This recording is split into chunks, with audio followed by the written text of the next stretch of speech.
Hey, what up, guys? Welcome back to Guys at Magic. This is Hunter, David, Shane, Steven. Say what up, boys. Yo! What's up? What's up, nerds? We're back with another big-time video. This time we're doing part 1 of our multicolored legendary creature review from the set Commander Legends, Battle for Baldur's Gate, Dungeons and Dragons, and all that other good stuff. If you guys didn't see it already, we did part 1 and part 2 of the monocolored legendaries. Go and check that out. Look at the link in the description down below. But let's just kick it off here. This first one. This is Alaundo the Seer. Alaundo the Seer is 2, a green and a blue for a 3/5 legendary creature human shaman. It has an ability where you can tap him, draw a card, then exile a card from your hand and put a number of time counters on it equal to its mana value. It gains, when the last time counter is removed from this card, if it's exiled, you may cast it without paying its mana cost. If you cast a creature spell this way, it gains haste until end of turn. Then remove a time counter from each other card you own in exile. It's a lot on that card. That is a mouthful, dude. A cool mouthful. I think actually what he just said was trash. So they didn't want to say cards you get or cards you discard have whatever that one ability is, right? That is. What's the time counter ability, David? Tell me. Suspend? It's suspend, but like Suspend, yeah. suspend always plays really clunky. It sounds really nice, but it plays super clunky. And in a game of EDH, like this isn't actually even suspend. Like you're not removing the counters on its on their own. So like I think this card is just not playable. Yeah, that seems pretty bad to me, dude. What do you think, Steven? I think it is bad, but I think there are ways to get around it. I think untapping and tapping him and casting multiple things in one turn are going to be the way to go with this one. Or I guess suspending multiple things in one turn. Yeah, but suspending things, you just don't get to play your stuff. No, but I mean, we have blue for card draw. I mean, like I think green for big monstrous creatures. I think that this will be kind of a cool commander. I don't think it'll be high power, but I think like if you're wanting to try something really cool and something that's not really seen that often, I think this will kind of be the way to go. I'm not saying it's great. I'm just saying this is very Different. out of the blue. Yeah, very different. I guess so. I wish there was like a proliferate down mechanic. I mean, I think there are cards that down tick time counters. Well, I guess because I don't know, because it doesn't say suspend, right? No, it doesn't say suspend. It does put a time counter on it. And yeah, there are things that remove time counters. I've tried making suspend work, and especially with a card like this, if I'm trying to cheat in an 8-drop, it has 8 time counters on it. Like, it's never coming into play. And that's assuming that I've had the 4 mana, possibly 4 turns to get this thing into play, the 5th turn for it to be even actually able to tap since it doesn't have haste. So I get my 8-drop on turn 13. Sounds lit, dude. Yeah, I mean, and I guess at the end of the 8 day, I was going to say, you get your 8-drop when you tap this 8 times. Yeah. I think at the end of the day, what I'm kind of seeing is, now that I look at it a little bit more, you're really broadcasting your plays. So I don't know if I like this anymore. Well, let's move on to grades. Well, say wait, one more thing. I don't want to dwell on it, but now that I've been reading it a couple more times, I know we said we would move on quickly, but the way you remove time counters is if you cast a spell. So if you can play a bunch of things that are like casting all at once, right? Can't you just remove a bunch of time counters at once? This ability only works when you tap him. Well, no. So if a you cast a spell, creature spell this way, it No, gains no, haste, so- and Yeah, but it says draw a card. Ignore that part. Ignore like the middle part. It's draw a card, then exile a card from your hand.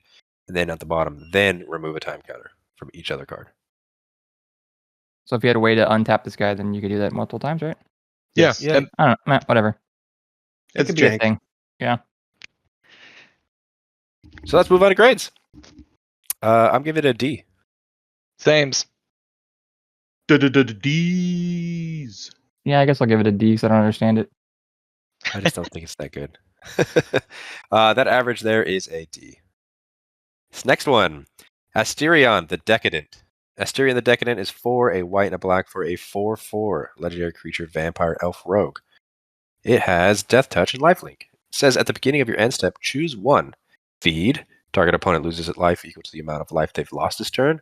Or Friends. You gain life equal to the amount of life you gain this turn.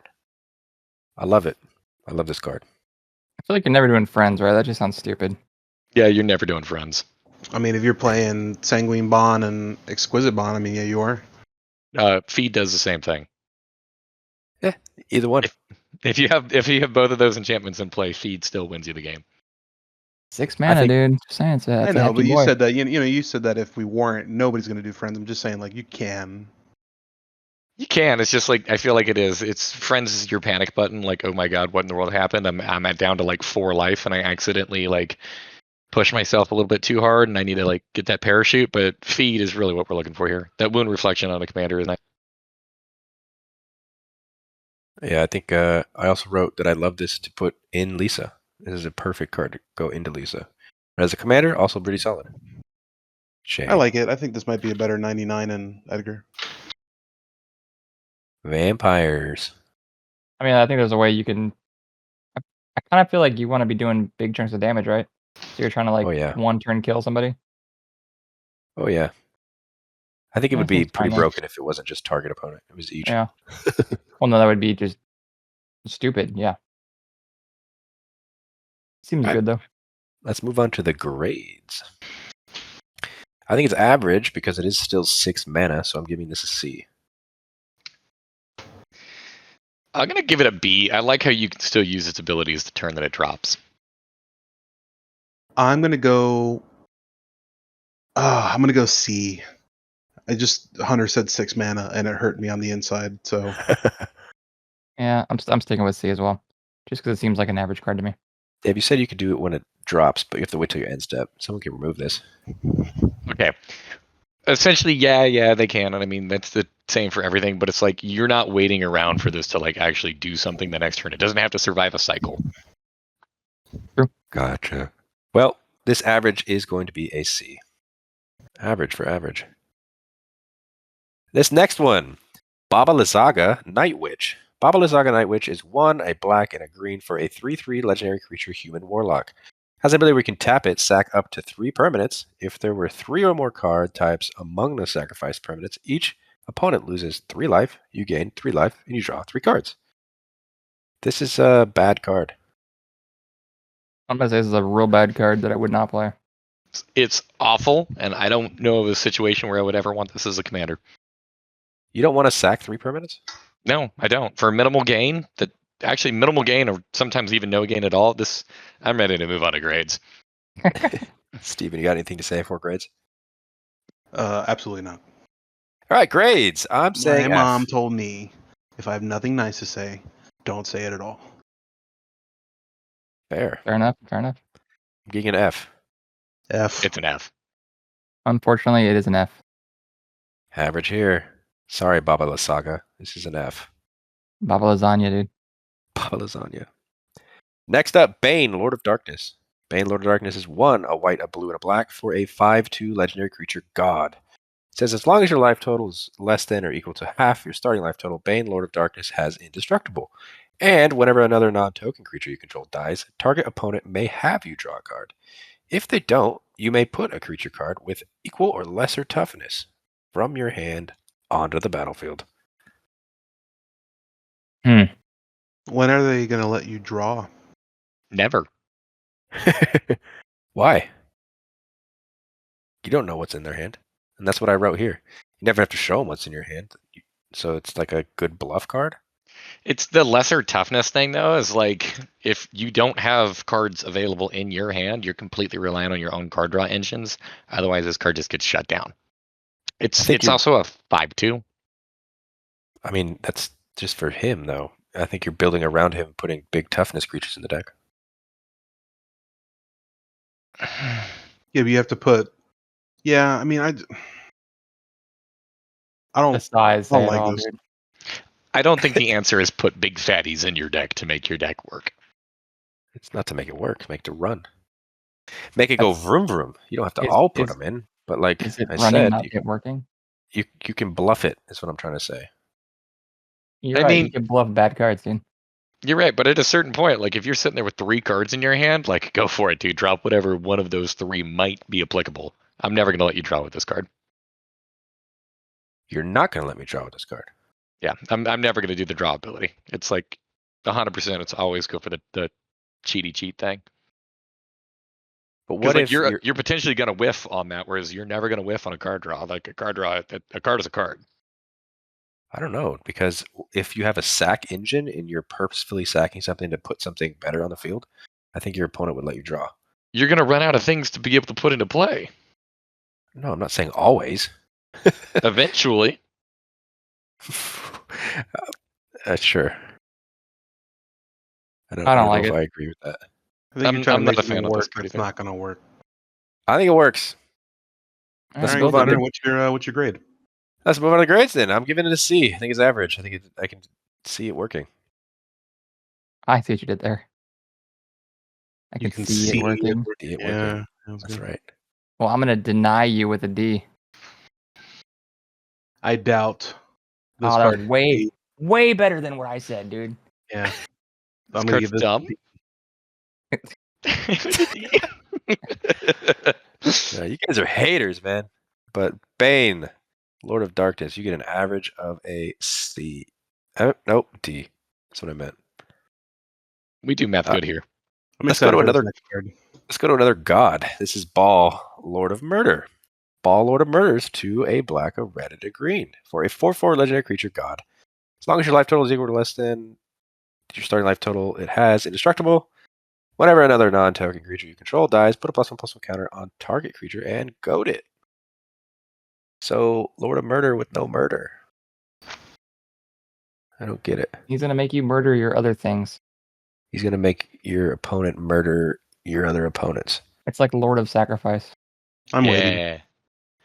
Dude, you throw this like it's a Jund deck, basically. It's Jund.deck, which is essentially just kind of like sacrifice with green. So you you run this as a sacrifice deck and you make your opponents beat the shit out of each other, and then whenever you're done doing so, you continue to sacrifice your things, but now you're just putting +1/+1 counters on him instead. I mean, Yeah. Are you saying put the pants on? Yeah, put the pants on, dude. I mean, 'Cause- he might have an what's it called, dude? He'll have indestructible, dude. Fuck it. If your life total's not where it needs to be, yeah. Yeah, exactly. I mean, the indestructible clause on these cards, I'm not really the biggest fan of. I I don't hate actually them. really care. It's so minimal upside in EDH. A lot of removal gets around that, anyways. I do like how this is potentially like. I feel like he could get really big, really fast, and the goat ability could be fun to kind of mess around with your opponents. Goading I on don't know himself? how he gets big really fast. So this is non-token, so you're playing a bunch of what, small dudes? Yeah, you're playing a bunch of small dudes. There are ways for you to be able to like rinse and repeat creatures in sack-based decks, especially in Rakdos, where it's like you're using like the skeletons or I forget what they're called, like the little like Mardu warrior dude.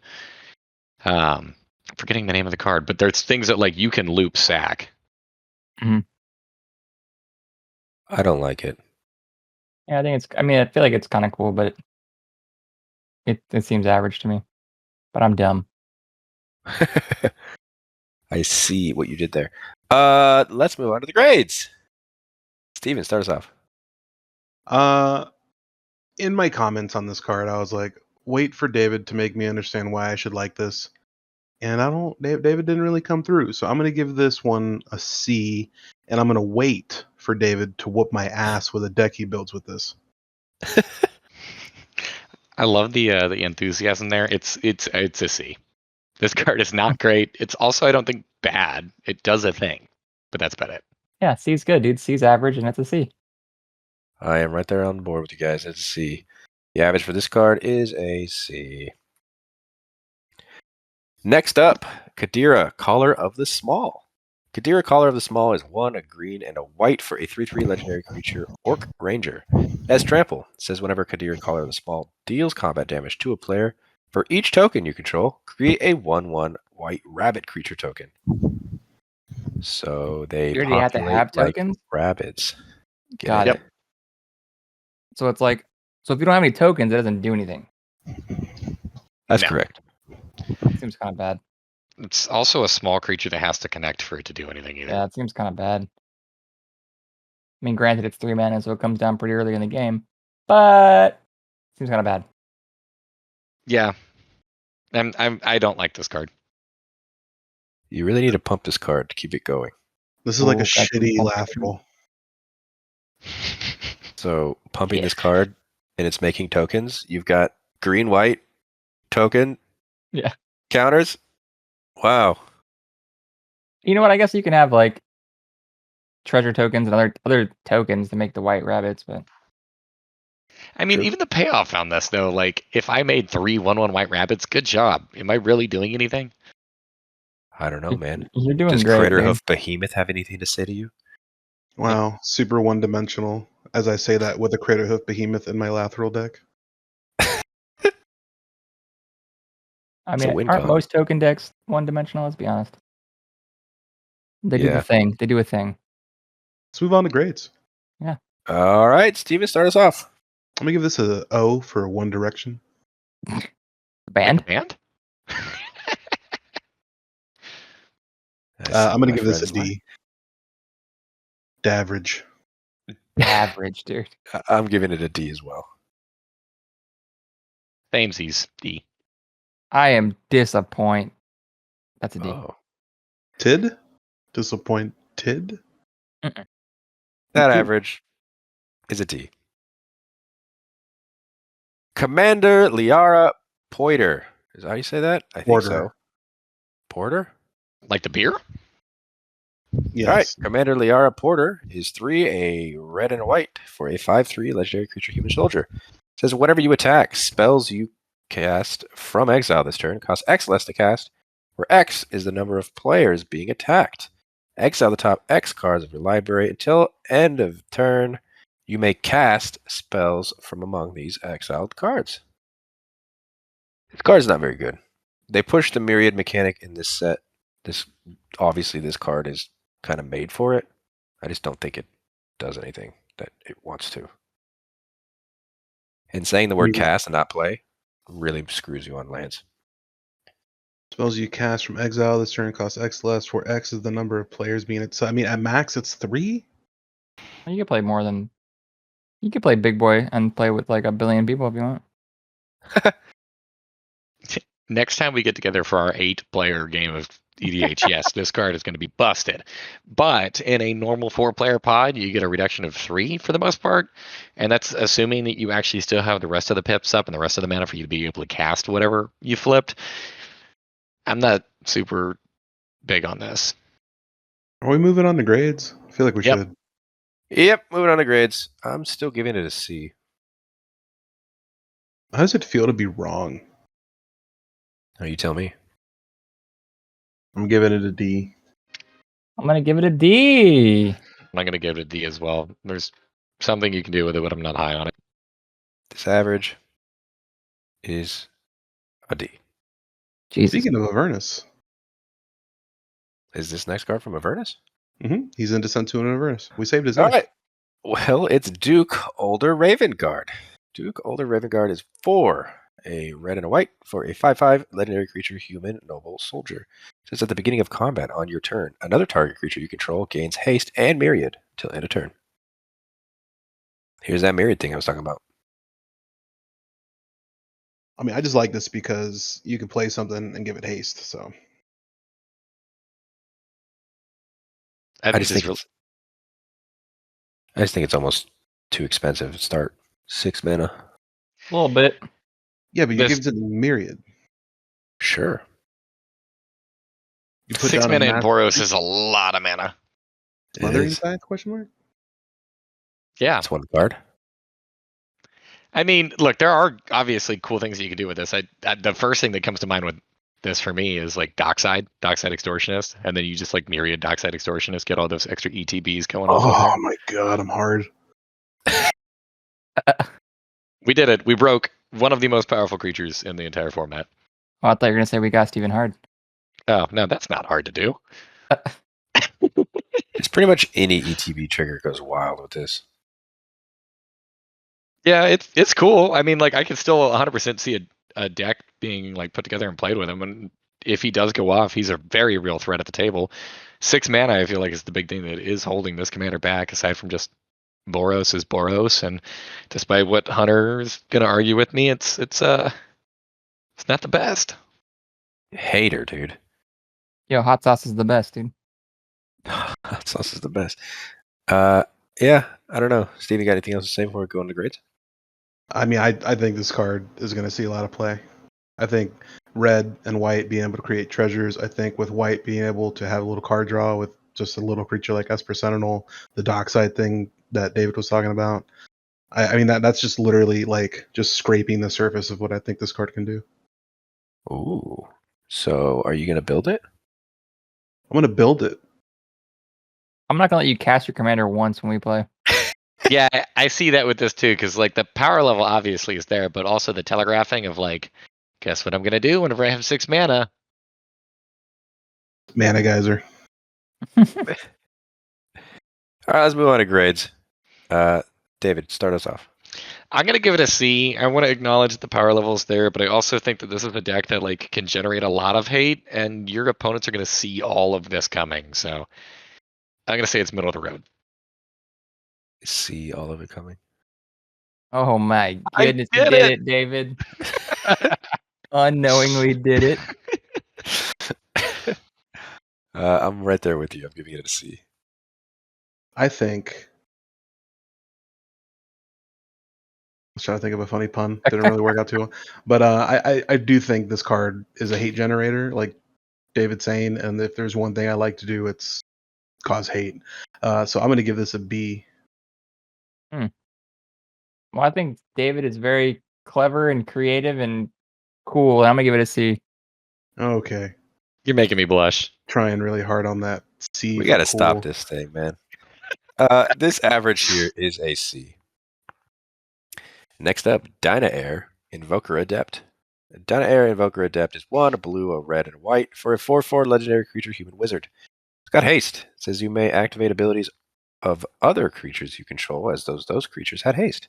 You can tap this, and when you next activate an ability this turn by spending 4 or more mana to activate it, copy that ability. You may choose new targets for the copy. David, you hate this. Go ahead. I'm not the biggest fan of the 4 mana stipulation on her tap ability. So I feel like I can't think of any creatures that I actually would want to put in a deck to make her operate. And then she also strikes me as something like, if she's not in play, am I actually still activating those abilities? Or is this like, am I building a deck like falling for a trap that I'm going to have access to her at all times? I think I it's feel like- interesting that they're giving creatures haste, but not letting you attack. I know, Steven. I'm just saying that's an interesting way to go about this, and I have a couple cards that shut this deck down completely, which is cool, right? Yeah, like any kind of like controller stacks piece, like she Yeah, he just dies. gets fucked on, dude. No more The activating amount of- abilities. I like this card because the amount of times we all say, I wish this would have haste so I can activate it right away. She fixes that immediately. Yeah, but Yeah. like her tap ability down there at the bottom, you have to spend 4 or more mana, right? Doesn't even matter about that second part. Her giving the ability to make things come in as though they were basically artifacts. It's awesome. Well, agree I to mean, disagree. I agree with you, Hunter. I just don't. I think this is one of those easy to read commanders. If you're saying that, okay, older Ravengard with 6 mana, I know what's coming, or with the other card that you said, like the Bane card when you're trying to like cast a bluff or so, I just don't see this card being good. Like it's very telegraphed. It's just shitty. Like I don't want this. Like I'll just fucking kill it before your creature comes down, and then what are you gonna do? Just sit there with a card you have to wait till next turn? Want want. Not necessarily. I mean, Steven's I got feel passion, dude. he does have passion. I don't think this is setting anything up for anybody unless you cast another card after it. Nobody knows what you're going to cast next. I mean, you can also cast this last. Literally, yeah. You can cast other shit and then make her cast. I don't know. I mean, at that point, you're showing people what you're about to do because it's in your command zone. Well, no, I know, but maybe you're trying to like bait out a counter. I don't know. Whatever. We're diving too deep into this. All right, let's move on to the grades. I'm still saying it's average. I think you can still run a deck pretty well. I'm gonna give it a D. I disagree. I'm running this into the bulk bin. This is a D. I think it's pretty chill. I'm gonna give it a C. There we go, Shane. On board with me. That average there is going to be a C. Next up, we have our first Planeswalker that can be a commander. This is Elminster. Elminster is 3, a white, and a blue for a starting loyalty of 5. It says whenever you scry, the next instant or sorcery spell you cast this turn costs X less to cast, where X is the number of cards looked at while scrying this way. Has a +2 ability where you can draw a card, then scry 2. And a -3 ability that says exile the top card of your library, create a number of 1/1 blue fairy dragon creature tokens with flying equal to that card's mana value. I kind of want Dave to go first here. Gandalf here is fucking dope, dude. I feel like this is like a really strong blue-white control commander.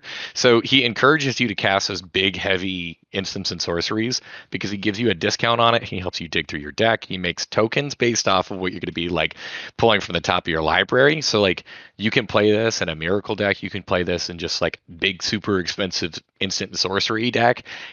I think that he is really strong. I think he does a really good job of being able to protect himself. I think he sets you up really quickly. Plus, he drops at 5 loyalty, and if you want to use his +2 immediately, he jumps to 7. So I think he's actually going to be somewhat difficult to kill too. I'm a big fan of this card, dude. Massive fan. Just raging fan. I don't see how. Okay. Someone You don't tell like me. casting things for cheaper? Like, what the fuck? Sure. You're casting things for what? 2 cheaper? Yeah. Why? I mean, more, but maybe more than 2. What? How is it going to be more? Because once you cast another sorcery or instant spell that makes you scry more, that's your next spell, right? Yeah, but you can keep scrying, dude. Yeah, whenever you scry the next, right? Yeah, so you do something just like, I don't know, Serum Visions, and you +2, and then boom, you've scryed even deeper. Plus, there's other ways that you can go about doing it too. There are enchantments and creatures and that you can load up inside this deck that are going to scry for you. I don't think it's going to be impossible for you to be scrying 4 or more cards per turn pretty regularly, and I don't think you need to be doing it more than 2 for him to become really nuts, and he does that on his own. Like if you're casting those like 5 mana instants and sorceries, because like a 5 mana instant is typically pretty impactful. You're getting it for 3, or if you need to, you reveal it. You use his -3, and then what? You got like 5/1/1 dragons with flying that are going to be able to sit back and help block and keep them alive, or go in and swing and start beating down your opponents with it. I mean, Yeah, I guess. I just think that, and you can also make a copy of this dude as well. So I mean, I'm just saying this is pretty strong. What are you Really? saying making a strong, copy? dude. Yeah, like Spark Double. I He guess. is still a legendary permanent. Yeah, but Spark Double takes the legendary rule out. I get that. I just want to make sure that like we're clear that not every copy effect is going to do that. Most of them copy it exactly as written. Yeah. Well, let's move on to the grades then. David, start us off. I think I talked myself up on it. I'm going to give him an A. I think that he's a slam dunk of a commander, and I think that he's really going to snowball the game once he resolves. I'm still not sold completely. I'm giving it a C.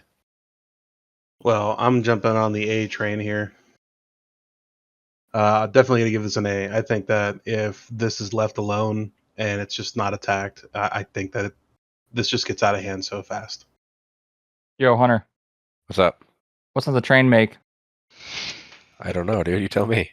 Wah wah. It's an A, dude.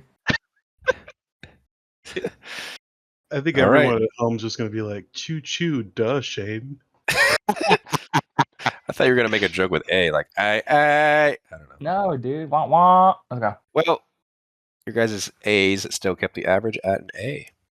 Damn right. Next up, Gluntch the Bestower. Gluntch the Bestower is 1, a green and a white for a 0/5 legendary creature jellyfish. Got flying. Says at the beginning of your end step, choose a player. They put 2 +1/+1 counters on a creature they control. Choose a second player to draw a card, then choose a third player to create 2 treasures. I'm ready to move on. So what I will say about this card is I don't think I should grade this card. I think I should leave this to you guys because I just played a game on Spell Table against this, and the guy that I was playing against that had this never gave me anything, and I'm just very upset with this card. He didn't want to give you anything. I didn't get treasures. I didn't get to draw nothing. He didn't give me +2s, like nothing, dude. Yeah, this card just dude, we always talk about this. Don't give your opponent stuff. I mean, All this card does. You are also potentially one of the players you can choose. Okay, True. cool. Yeah. One dude's always left out, but at the end of the day, like I'm not trying to give an opponent 2 +1/+1 counters. I wasn't advocating that you should be playing this card. Yeah, this is a bad card. I don't want. This is, All right, grades. I'm ready. Now, I'm gonna Well- give this a D, just because like it still does things, but I hate it. Yeah, I'm on your side with this one, David. This is a D, exactly for that reason. Also, you wrote in your little comments here, jellyfish are usually blue. You've never heard of land jellyfish, Dave? Come on. I hate you. I'm gonna give it a D as well, boys. Politics, like Hey- you mentioned, in that would be fun, but nah. Yeah, I mean, I'll give it a D. I don't think it deserves an F just because it is cheap. It's a 0/5 with flying. That's pretty nice, but I don't know. Well, there we go. The Could average you here- imagine a jellyfish themed tribal deck with Craterhoof Behemoth? This is an A. Fun fact, there's only 2 jellyfish that are green in all of Magic. All right, the rest are spells. Hey, The average for this card is a D. a D. A D. This next card is Gorion, Wise Mentor. Gorion Wise Mentor is green, a white, and a blue for a 3/4 legendary creature human wizard. It has vigilance. It says whenever you cast an adventure spell, you may copy it. You may choose new targets for the copy. There are 38 adventure cards in these colors. 37 creatures and 1 artifact. Could be enough to technically build around, but there's only 9 that are rare or mythic, so you be the judge of how powerful they are. Wow, I think you're just that reading something. was great. beautiful. This Yeah. card is an F. I did notes. Yeah, I'm not a big fan. I don't like this card, dude. It's interesting. I feel like this is kind of cool. We can move to grades. I don't want to talk about it. I think it's pretty interesting. Kind of like the whole adventure thing, but I think they need to print more adventure cards to really make this work. How about better ones? Sure. How about better ones? Yeah, because like I said, 9 out of 38 that are rare or mythic needs better ones, I guess. You're right. I've already shared everything that I like about this card. Adventure Tribal is not a thing you wrote. What's your grade, David? Let's go to grades. Oh, I've started off that way, dude. It's an F. This card sucks. I'm gonna give this a C. I'm Fucking giving rebel. I'm giving it a D. I think it's like I said in the beginning, you can build around it. There are enough cards to build around it. I just don't know if they're good enough. So D. All right. Well, I'll D with you. Thanks, man. Ooh, it's kind of Double D's, dude. What? double D's. Speaking of D's, that average is a D.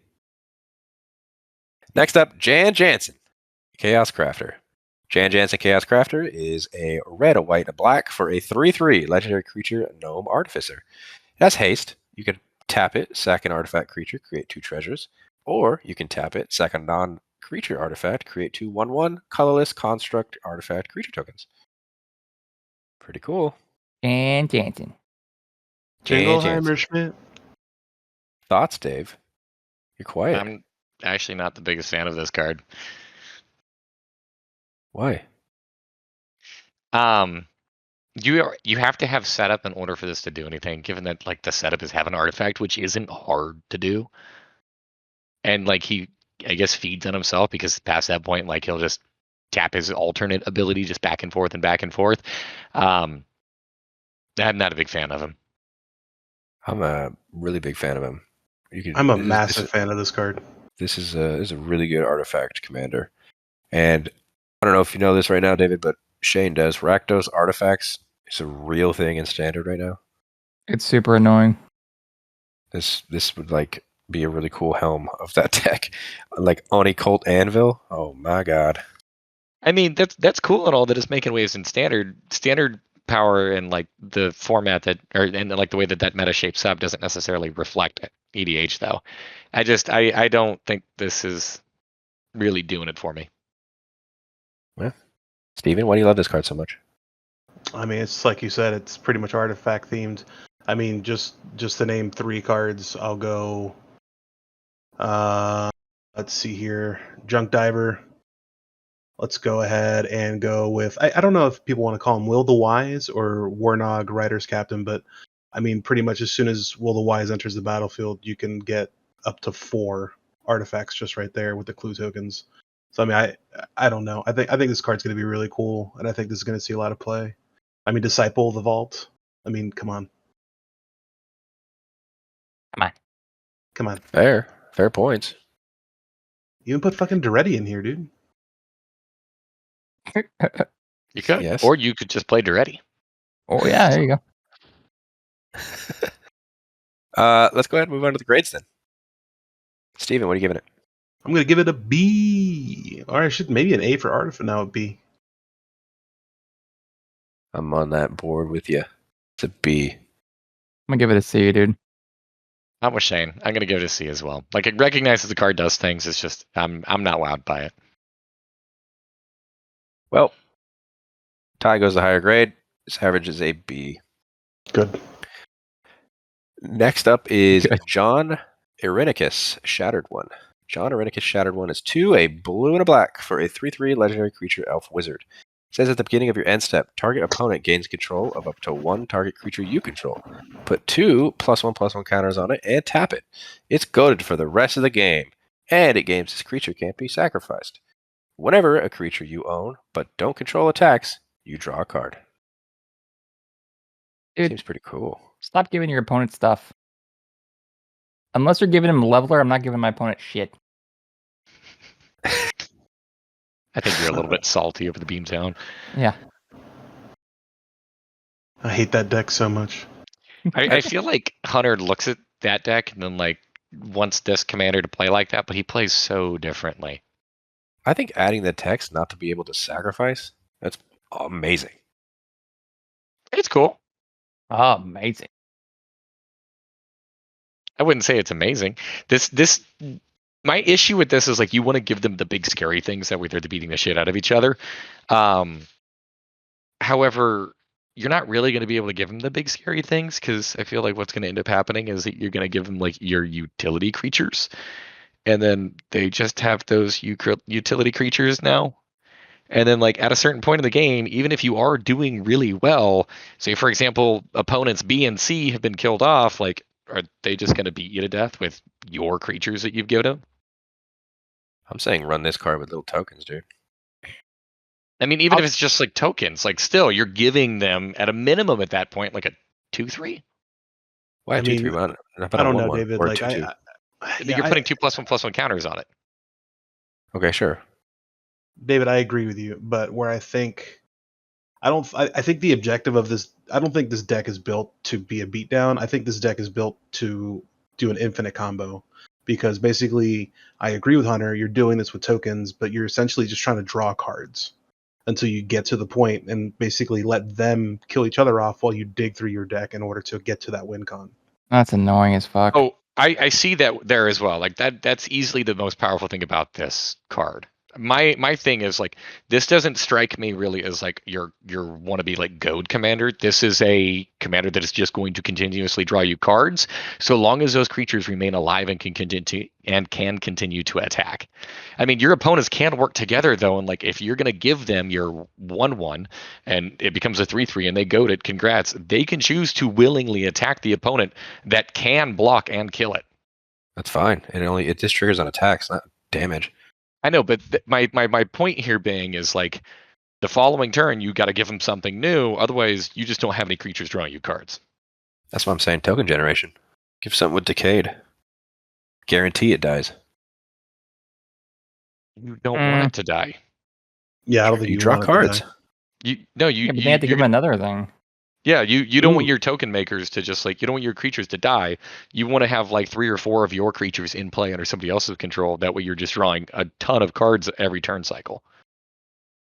I also think this would be really fun if you were to run some infect cards That would be fucked. Yeah. But anyways, I mean, I think we should move on to grades. I think that we could argue about this card a lot. all right, I'm cool with that. I'm honestly gonna give this an A, dude. I think it's amazing. You say it all the time, David. Card draw is the thing of the game, and this is what it is. You get card draw, cannot- go get your pieces, win the game. I can't wait Yeah. for you to build this deck, dude, and get shit on. I don't think this card's amazing. I think it's bamazing. So I'm gonna give this a B. Well, It's crap. I think it's very dependent on like your opponents not wanting to work together to harm you. I feel like this could very quickly turn into you just giving your things away for no gain. I'm gonna give this a C. Or worse, dude, Rogaine. I'm gonna give this a C as well. He is bald. Yeah. He is bald. He's sucking out the guy's hair, dude. Well, that average here is a B. Next up is Kagha Shadow Archdruid. Kagha Shadow Archdruid is 2, a black and a green for a 1/4 legendary creature elf druid. It says when Kagha attacks, it gains Death Touch to end a turn. Mill 2 cards. Once during each of your turns, you may play a land or cast a permanent spell from among cards in your graveyard that were put there from your library this turn. So your instants and sorcery cards are kind of screwed. It's slow, fragile, has a pretty high whiff potential. I don't like this at all.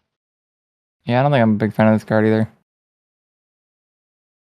Yeah, we talked about No. Commander Liara and how we didn't like her because she didn't be able to hit lands, but even she got instants and sorceries, so this is like worse than that card? I don't know. Yeah. Let's move on to grades. Yeah, I'm okay with that. This is a D. Does something. Not very good, but does something. So D. All right. I think this is a D as well. I'm gonna give this an F. I just don't think this does anything. Hey, fair enough. You can run it as like a reanimation type thing. Yeah, and that's why I'm gonna give this a C. It's still a cast. Like you're not reanimating your big targets. Yeah, but I mean, when you're milling 2 cards, I trying to get to some. I get it. I mean, I just think this card it's middle of the road for me. I think that this in reanimation is going to be kind of cool. Is this the best of what it can do? No, but I think it's middle of the road. So I'm giving this one a C. I don't think this is even. All right, never mind. I'm not gonna argue. This isn't the place. I'm still giving it an F. The average here for this card is a D. All right, the last card we're talking about in this video is Korlessa Scale Singer. Korlessa Scale Singer is a green and a blue for a 1/4 legendary creature dragon bard. It says you may look at the top card of your library anytime. You may cast dragon spells from the top of your library. You know what's funny? I'd almost be okay with this costing 1 more if there was a red pip in there. Like, just make it cost 3. I don't give a fuck. I'll pay 3. But If Shane, this were tricolor, my thoughts on it would skyrocket. That's what I'm saying. what are your thoughts besides that, Dave? Blue dragons really doesn't get me very excited. Green has access to a pretty decent number of them, and like I like the ability on this card. I just feel like the color limitation is very real here. Yeah, Oh, I I mean, do- this screams better in the 99 than anything else. I mean, I did the number crunch. There are 58 dragons in Simic. So you can definitely build around it. But does that mean that they're like playable dragons or just the like there's a big difference between dragons and playable dragons. I'm just saying, there's 58 dragons, and that ability just to look at the top card of your library anytime. It's pretty good. There are a lot of different cards that can do that same ability, though, let's be real. I know, but for 2 mana, it's pretty solid on a commander. Yeah, well. I don't know. Like I want like these are my colors. I like this a lot. And I love dragons. I just don't the two should not be married. Maybe if it said But like you can choose a background, throw another color in there. It's just yeah. The whole like what David's saying, those 2 colors, it's really irking me. Irkin, yeah. I do think this is way better in like Her Dragon though. Mm-hmm. Yeah, I think this is totally fine in the 99 of a dragon build. Very good. Very good. So let's move on to the grades. Steven, what are you going to give this? I'm gonna give this a D. For dragons? D for For- Duel. Yeah, I'm giving this a Still a C. D. I think it's good. You think it's good? I'm giving it a D because I'm just disappointed. Ooh. I'm going to give this a D as well. It's functional, just not my favorite. Oh, that average is a D. And that is it. Part 1 of the multicolored legendary creatures from Battle for Baldur's Gate. Some good ones, some bad ones. And we will see you guys in the next video. If you guys liked this video, hit that like button. Don't forget to subscribe to the channel if you haven't done so already. We will be posting more and more and more content all the time. Don't forget to follow us on our Instagram and Twitter. That is @GuysThatMagic. Comment down below what your favorite card was from today. And until next time, hope you guys have a great rest of your day. Peace. Later. Goodbye. Bye.